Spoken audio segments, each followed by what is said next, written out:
County Executive Klausmeier was asked if she supports Patoka's bill and whether she thinks it's appropriate for her panel to move forward as this legislation makes its way through the council. Her office responded in a statement reiterating her confidence in the current selection process. Joining me now to talk about his new legislation and the ongoing selection process for the Inspector General is County Councilmember Izzy Patoka. Thank you so much for joining us. Thank you for inviting me, Mackenzie. All right, so let's start with the ongoing legislation. Let's get your thoughts on, do you believe that you will get enough support from your colleagues for this bill to pass during the county council vote that's expected to take place in a couple of weeks? Well, we'll see. It was just introduced on Monday, and we'll have 2 public hearings. So I don't know that I have a supermajority yet, and let me emphasize that this bill, because it's a charter amendment, will require a supermajority, which is 5 of the 7 members must vote in the affirmative to move it onto the ballot and have the voters make their determination whether this is good public policy. I believe this is really good public policy, and it'll create a greater level of trust in Baltimore County government. Why do you believe that that's necessary? Where is the level of trust, do you think, right now between the government and Baltimore County residents? Well, I think there's always some level of anxiousness with government in itself, and we want to have the highest level of trust that we can offer. And we've heard from constituents across, not only in my district, but across the county, that this initiative is necessary. That's why I was anxious to introduce it. I'm going to lobby hard for this, and I think with good legislative work, we'll achieve the 5 votes. We've had overwhelming support in terms of the feedback we're getting through the different portals, email, text, Facebook messaging. So I think it's good policy, and we're going to move forward with this.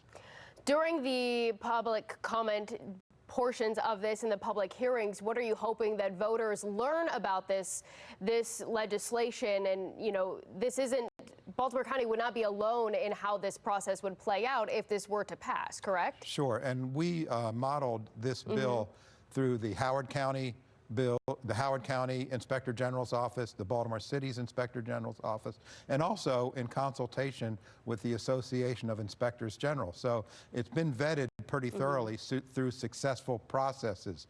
What we're hoping to do is we want to ensure that this bill is forward-thinking and will allow for the public to have confidence in the selection of the Inspector General.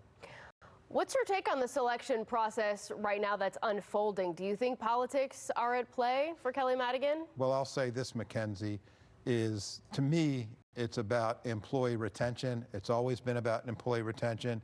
If you have a good employee, you want to retain that employee. If you ask that employee to reapply for their job, for his or her job, that's not great for morale. And for this job, for Inspector General, I think there are nuances to it that are different than other jobs in government. It's an investigative job.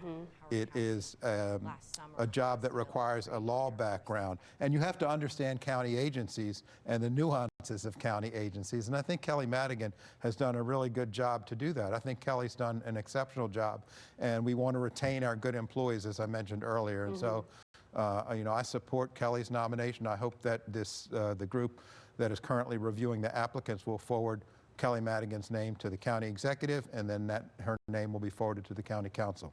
Now, let me ask you this. We heard from Kelly. She said that she would be open. She wanted her interview to be open to the public. She would be okay with that. The selection panel said no. Do you believe that that process should be open to the public for them to hear and listen to the interview process? Well, that's a difficult needle to thread, Mackenzie, because it is an HR process. Sure. And so because it's a human resources process, there's only so far that you can go. So I do understand why there is that challenge by the committee, but really we should just be at the point where we're rehiring a good employee. And then we'd be beyond that point. Kelly would be working on the investigations that are in front of her and continuing to do the good work that she was selected to do. Do you think that we would be in this position that we're in and having this conversation had Kelly Madigan be reappointed before the previous county executive left the position? Well, that's a good question, and like I said earlier, it really goes back to retaining strong employees. And so whether it's this administration or the previous administration, if you have a strong employee, you want to keep that employee with your organization. Our organization is Baltimore County government, and we have, Kelly's been a change maker, and I think that that's an important thing to do, but it's also sometimes difficult for government entities to deal with change. And so sometimes change makers have a difficult time in government itself, but they are necessary. And I support the change making that Kelly Madigan has done because she's changed the way county government acts. And I think that's important as we move forward into the future. All right.